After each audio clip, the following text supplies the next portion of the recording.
character, knowledge, confidence. SRK Higher Secondary School, Karikalambakkam. I love my school, SRK.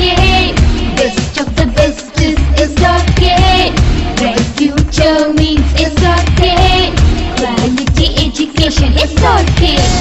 Knowledge forever, love forever. Textbook friends, easy for sure. Lovely teachers can promise them. What's the culture we will start them? I love my school, SRK. Best of the best is SRK. Bright future means SRK. Quality education, SRK. Admission is going on from pre-KG to 12th standard. Group A1A, Maths, Physics, Chemistry, Biology. Group A1B, Physics, Chemistry, Computer Science and Biology. Group A2, Maths, Physics, Chemistry and Computer Science. Group A3, Accountancy, Economics, Commerce and Computer Application. SRK Higher Secondary School, 45/7, Dilliyanur Main Road, Karikalambakkam, Puducherry 7. Good evening. I am Saravanan, new English teacher. Today we are going to see report writing. Report writing, it is a topic for class. Let us see the topic in a short while. What is report writing? What is report writing? Report writing என்றால் என்ன? A report writing is written for a clear purpose, or a report is a formal document written for the specific people and audience. Reports can be academic, technical or business related. The first step is to collect relevant material or information. The next step is to organize the collected information and put it together in an outline. Proper planning will be easier to write a report. A report can be written about an incident, accident, a natural calamity, or a coverage of an official function, or the visit of a dignitary, etc.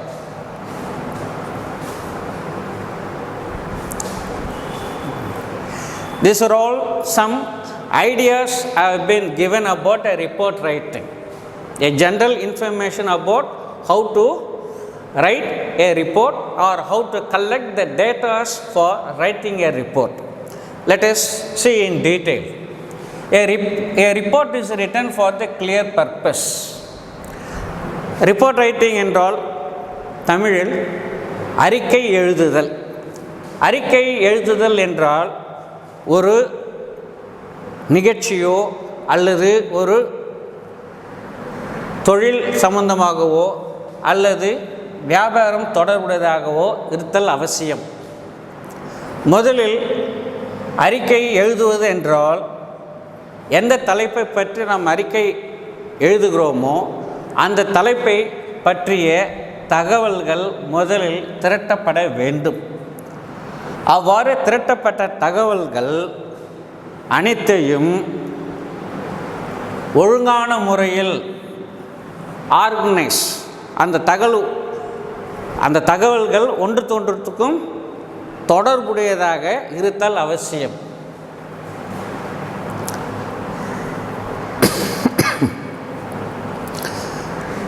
அடுத்து, proper planning will be easier to right a report. சரியான திட்டமிடுதல் இருத்தல் மிகவும் முக்கியமானது ஒன்று. Proper planning என்றால் மிகவும் சரியான முறையில் திட்டமிடுதல். அறிக்கை எழுதுவது என்றால் மிக சரியான முறையில் திட்டமிட்டு எழுதப்பட வேண்டும். அவ்வாறு எழுதினால் நமக்கு மிகவும் எளிய வடிவாக இருக்கும். A report can be written about an incident. A report can be written about an incident. Report என்பது என்னது? ஒரு நிகழ்வு, ஏதாவது ஒரு நிகழ்வாக இருக்கலாம், அல்லது ஒரு விபத்தாக இருக்கலாம், அல்லது ஒரு இயற்கை பேரிடர் நேச்சுரல் கலாமிட்டியாக இருக்கலாம், அல்லது பள்ளிகளிலோ அல்லது கல்லூரிகளிலோ ஏதாவது நிகழ்ச்சிகள், annual day celebration, sports day celebration, அந்த மாதிரி நிகழ்ச்சிகள் ஏதாவது நடந்தால் அதை கூட நம்ம என்ன பண்ணலாம், ரிப்போர்ட் போல் எழுதலாம். அல்லது யாராவது சிறப்பு அழைப்பாளர்கள், சிறப்பு விருந்தினர்கள் வந்திருந்து அவருக்கு ஏதாவது பேச்சு இருந்தால் அவர்களை பற்றி ஒரு என்ன பேசினார்களோ, எந்த தலைப்பை பற்றி பேசினார்களோ அதை பற்றி கூட ஒரு அறிக்கையாக எழுதப்படலாம். இதைத்தான் எல்லாமே நம்ம என்னன்னு சொல்கிறோம், ரிப்போர்ட்டுன்னு சொல்கிறோம், ரிப்போர்ட் ரைட்டிங் என்றோம்.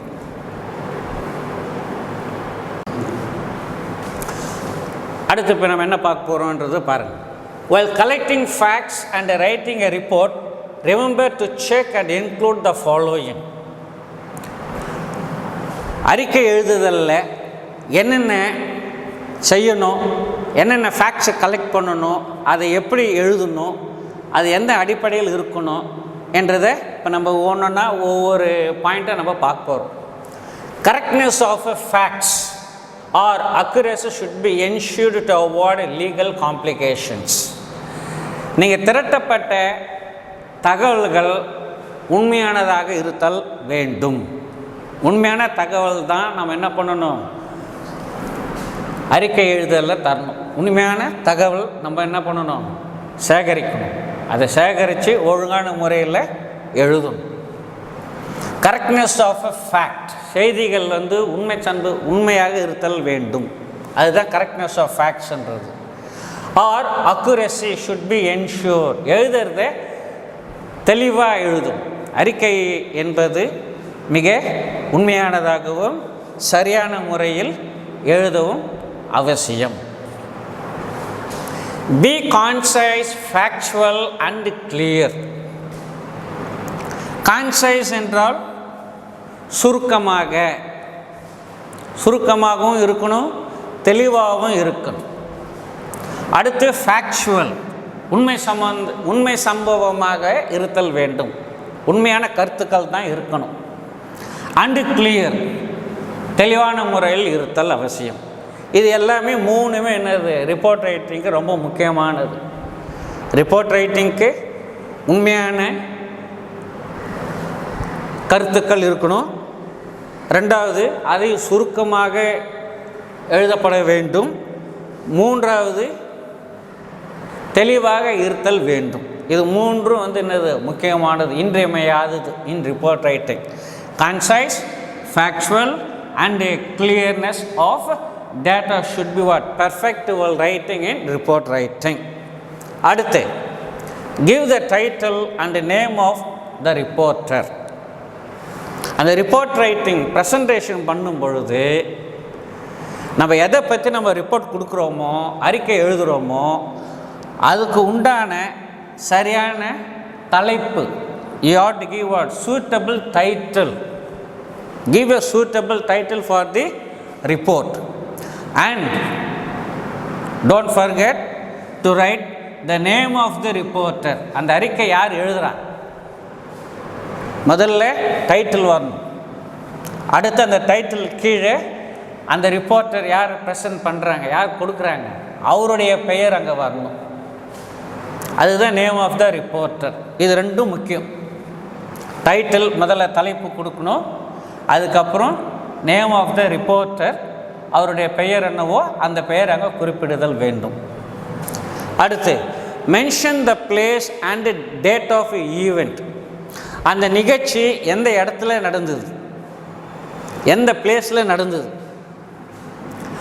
அப்புறம் அந்த நிகழ்ச்சி எந்த தேதியில் நடந்தது, இதுவும் என்னது important. You have to mention the place of the report as well as we have to give what, the date of the event or the date of the report. நிகழ்ச்சி எங்கே நடந்தது, அப்புறம் எந்த தேதியில் நடந்தது, அது ரெண்டும் என்னது இம்பார்ட்டண்ட், முக்கியம். Use a reported speech for narrations. இந்த எழுதும் பொழுது என்ன ஸ்பீச்சில் எழுதணும் ரிப்போர்ட்ஸு, ரிப்போர்ட்டட் ஸ்பீச்சில் எழுதணும். ரிப்போர்ட்டட் ஸ்பீச்னாக்க இன்டைரக்ட் ஸ்பீச்சில் இருக்கணும். அயர்கூற்று, தமிழில் வந்து நேர்கூற்று. டைரக்ட் ஸ்பீச்சுன்னா நேர்கூற்று, இன்டைரக்ட் ஸ்பீச் அப்படின்னு சொன்னால் அயர்கூற்று. ஆங்கிலத்தில் டைரக்ட் ஸ்பீச் அண்ட் இன்டைரக்ட் ஸ்பீச்சுன்னு சொல்லுவாங்க. இப்போ ரிப்போர்ட் ரைட்டிங் எழுதும்போது நம்ம அயர்கூற்று ரிப்போர்ட்டட் ஸ்பீச்சில் தான் எழுதணும். அடுத்து, style should be engrossing to sustain the interest of the reader. Style should be engrossing to sustain the interest of the reader. அப்படின்னா என்ன? அந்த அறிக்கை எழுதுறதுல நல்ல ஒழுங்கான முறையில் சொற்கள் இருக்கணும். வார்த்தைகளுடைய தொகுப்பு வாக்கியத்தில் அமைக்கும் பொழுது அதுவும் சிறப்பான முறையில் இருக்கணும். அடுத்து, அந்த ரீடர்ஸ் அந்த டாபிக்ஸ் எல்லாம் யார் படிக்கிறாங்களோ, அந்த அறிக்கையில் யார் படிக்கிறாங்களோ அவங்க மனசில் வந்து ஒரு இன்ட்ரெஸ்ட் ஒன்று வரணும். Style should be engrossing. Narrative writing technique should be adopted.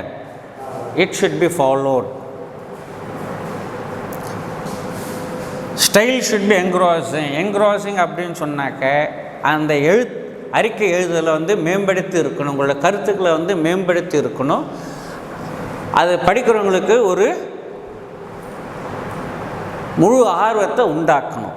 அதுதான் style should be engrossing to sustain interest of the reader.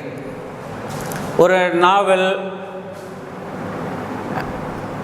English நாவல், தமிழ் நாவல் அதெல்லாம் படிக்கும்போது பாருங்கள், அது அந்த நரேஷன் டெக்னிக் அது எழுதப்பட்டிருக்கும் விதம் வந்து என்னது ஆர்வத்தை உண்டாக்கும். யாரெல்லாம் படிக்கிறாங்களோ, நாவல்ஸ்லாம் படிக்கிறாங்களோ அவங்களுக்கு வந்து அடுத்து என்ன நடக்கும், இது போல் இருக்கும் போல் இருக்குது, இல்லை வேறு போல் இருக்கும் போல் இருக்குது, இந்த மாதிரி முடிவு வரும் போல் இருக்குது அப்படின்ட்டு ஒரு ஆர்வத்தை தூண்டுறா போல் கருத்துக்களை தெளிவான முறையில், சுருக்கமான முறையில், அழகான முறையில், அவங்களுடைய ஆர்வத்தை தூண்டுற முறையில் இருக்கணும். Main text should include 3 components: introduction, discussion and conclusion. Reports வந்து அந்த டாபிக் எப்படி பிரிக்கிறாங்கன்னு கேட்டால், இன்ட்ரோடக்ஷன், அடுத்து டிஸ்கஷன் அபவுட் த டாபிக், அந்த டாப்பிக்கை பற்றி தகவல்கள், அறிக்கை என்ன கொடுக்க போகிறீங்களோ அதை பற்றி இருக்கணும். கடைசியாக கன்க்ளூஷன், முடிவுரை.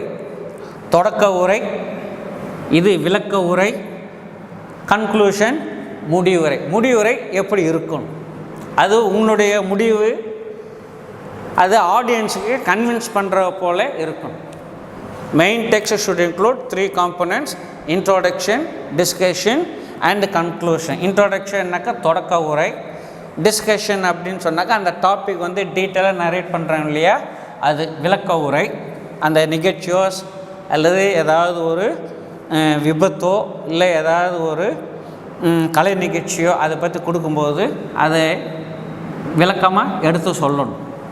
அண்டு கன்க்ளூஷன் முடிவுரை, அதை பற்றி சொல்லணும்.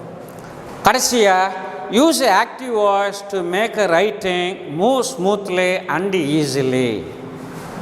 ஆக்டிவ் வாய்ஸ் என்ன? செய்வினை, செயற்பாட்டு வினை அப்படின்னு சொல்கிறாங்க இல்லையா. வாய்ஸ் வந்து 2 வகைப்படும்: ஆக்டிவ் வாய்ஸு, பேசிவ் வாய்ஸு. இது வந்து என்னது? Use active voice to make writing move smoothly and easily.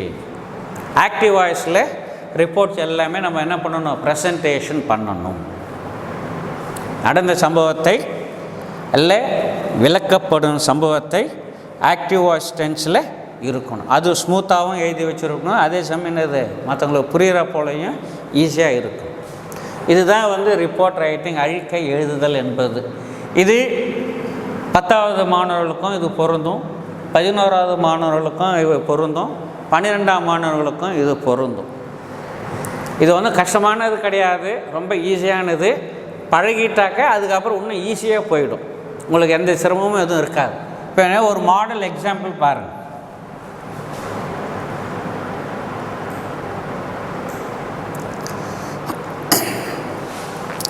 The main parts of the report are title, introduction, scope, duration, data collection, detailed discussion and their analysis, conclusion. முதல்ல தலைப்பு, அதுக்கப்புறம் என்ன topic பற்றி நம்ம report கொடுக்குறோம், அறிக்கை எழுதுதல் கொடுக்குறோம், அதை பற்றின ஒரு தலைப்பு. ஸ்கோப், டூரேஷன், டேட்டா கலெக்ஷன், தகவல் சேகரிக்கப்பட்ட தகவல், டேட்டா கலெக்டட், டீட்டெயில் டிஸ்கஷன், அதை பற்றி ஒரு விரிவான உரையாடல். அப்புறம் அண்ட் தேர் அனாலிசிஸ், அவுட்கம், அதிலிருந்து நீங்கள் என்னென்ன எல்லாம் மக்களுக்கு மாணவர்களுக்கும் எடுத்து சொல்லணுமோ அதில் இருக்க ஒரு அனாலிசிஸ், டீட்டெயில்டு ரிப்போர்ட். கடைசியாக வந்து என்ன சொல்ல போகிறீங்க, கன்க்ளூஷன்.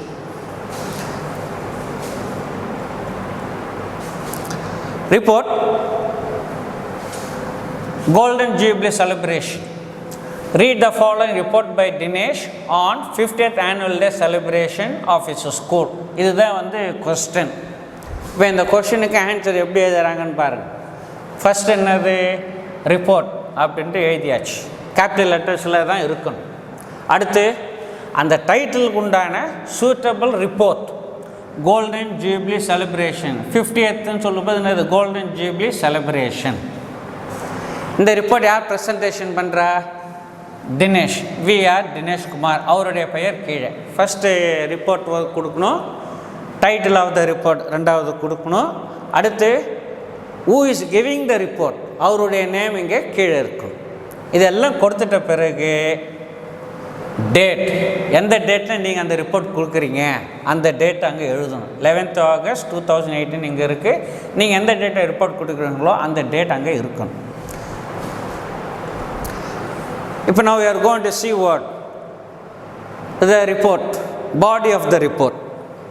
என்ன பாருங்க, on 10th August 2018 a colorful and memorable Golden Jubilee annual day event was organized in our school. ஆரம்பம் எப்படி ரிப்போர்ட்டிங் பண்ணுறாங்க பாருங்க. On 10th August 2018 a colorful and memorable Golden Jubilee annual day event was organized in our school. This event was held in the auditorium of our school. Many eminent personalities and educationists graced the occasion. The district collector, who was the chief guest, inaugurated the function. It began with a prayer hailing the goddesses of knowledge and wisdom. This was followed by a colorful welcome dance by the students of a kindergarten. The principal welcomed the gathering, after which all the invitees were felicitated. The cultural program which followed was a truly mesmerizing show. The cultural program included items such as singing, dancing, poetry, recitation, skits, mimicry, and mono act shows. The audience sat enthralled by the show. In his address, the chief guest praised the efforts of the students and teachers alike. This was followed by prize distribution to teachers and students for their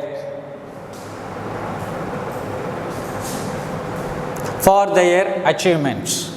The program concluded with the vote of thanks proposed by the school people leader. இப்போ இந்த annual day செலிப்ரேஷன்ன்றது ஒரு அந்த ஈவெண்ட்டை எப்படி அழகாக narrate பண்ணியிருக்காங்கன்னு பாரு. என்னைக்கு அந்த ஆனுவல் டே தொடங்கப்பட்டது, அந்த ப்ரோக்ராம் பள்ளிக்கூடத்தில் ஆடிட்டோரியத்தில் நடந்தது. அடுத்து யார் யாரெல்லாம் வந்து சீஃப் கெஸ்ட்டை வந்து அட்டென்ட் பண்ணியிருந்தாங்க, டிஸ்ட்ரிக்ட் கலெக்டர் என்ன பண்ணார், அடுத்து அந்த நிகழ்ச்சி நிரல் என்றது எப்படியெல்லாம் தொடங்கப்பட்டது. முதல்ல இறை வணக்கம், அடுத்து வந்து கடவுள் வாழ்த்து, அதுக்கப்புறம் ப்ரோக்ராம் வந்து ஸ்டார்ட் பண்ணியிருக்காங்க. என்ன இது பாருங்கள், மாணவர்கள்லாம் வந்து தங்களுடைய கலைத்திறனை ஸ்டேஜில் பாடலோ அல்லது ஒரு டான்ஸோ அல்லது மிமிக்ரி பண்ணுறதோ, போயம் ரெசிடேஷன் பண்ணுறதோ, ட்ராமா பண்ணுறதோ, இல்லைன்னா வந்து மோன் ஆக்டிவ் பண்ணுறதோ எல்லாத்தையும் தங்களுடைய திறமைகளை வந்து ஸ்டேஜில் நிரூபித்தாங்க. இது எல்லாமே மக்கள் வந்து ரொம்ப ஆர்வமாக ரசித்து கண்டு கழித்தாங்க. அதே சமயம் சீஃப் கெஸ்ட்டு பேசும்பொழுது மாணவருடைய உழைப்பும் ஆசிரியர் உழைப்பும் வந்து பெருசாகவே போற்றி புகழ்ந்தார். அப்போ கடைசியில் வந்து வெற்றி பெற்ற மாணவர்களுக்கு பரிசு வழங்கப்பட்டது. அந்த நிகழ்ச்சி முடிக்கும் பொழுது ஒரு ஸ்கூல் பீப்புள் லீடர் அவர் என்ன பண்ணார், ஓட் ஆஃப் தேங்க்ஸ் வந்து ப்ரெசென்ட் பண்ணார். அப்புறம் கடைசியாக நேஷ்னல் ஆந்தம். அதோடு இந்த டாபிக் என்னது நிறைவடையுது. ரிப்போர்ட் ரைட்டிங் டாபிக் வந்து முழுமையாகுது, நிறைவடையுது. இதுதான் வந்து ரிப்போர்ட் ரைட்டிங்ன்றது. இந்த ஃபார்மேட்டில் தான் நீங்கள் எழுதணும். இது ஆரம்பத்தில் கொஞ்சம் கஷ்டமாக தான் இருக்கும். எழுத பழகிட்டிங்கன்னாக்கா ரொம்ப ஈஸியாகவே இருக்கும். நீங்கள் பெரும்பாலும் இப்போ நியூஸ் பேப்பர்லாம் படிப்பீங்க, தமிழ் நியூஸ் பேப்பர் படிப்பீங்க, ஆங்கில நியூஸ் பேப்பர்லாம் படிப்பீங்க. அதில் வந்து அங்கே நியூஸ் ரிப்போர்ட்டு கொடுக்குறாங்க பாருங்கள், செய்தி. அந்த செய்திகள்லாம் படித்தாக்க ஏறக்குறைய அதே போல் தான் இதுவும். புரியுதா? மாணவர்களுக்கு இப்போ இதில் ஏதாவது ரிப்போர்ட் ரைட்டிங்கில் வந்து எந்த கஷ்டமும் இருக்காது. இந்த ஒரு ப்ராக்டிஸ் ஒன்று ஃபாலோ பண்ணிங்கன்னா you will be finding it what very easier, simpler and easily you can write it, score more marks in exam. இது ஒரு important question for classes 10, 11 and 12. Thank you very much. Character, knowledge, confidence. SRK Higher Secondary School, Curriculum Parker. I love my school, SRK. Best of the best is SRK. Bright future means SRK. Quality education SRK. Knowledge forever, last forever. Faithful friends to see the culture. Lovely teachers and for wisdom. What's the culture we will start? I love my school, SRK. Best of the best is SRK. Bright future means SRK. Quality education SRK. Admission is going on from pre-KG to 12th standard. Group A1A, Maths, Physics, Chemistry, Biology. Group A1B, Physics, Chemistry, Computer Science and Biology. Group A2, Maths, Physics, Chemistry and Computer Science. Group A3, Accountancy, Economics, Commerce and Computer Application. SRK Higher Secondary School, 45/7, Dilliyanur Main Road, Karikalambakkam, Puducherry 7.